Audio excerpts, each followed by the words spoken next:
শ্যাম সুন্দর ব্লগে আপনাদের স্বাগতম জানাই।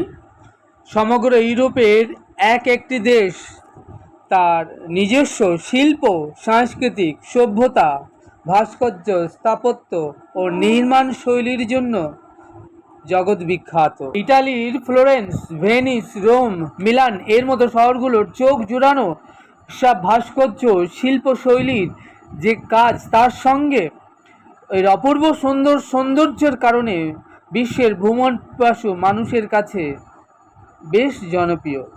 আজ আমরা চলেছি বিশ্বের ভাসমান শহর ভেনিস সিটি।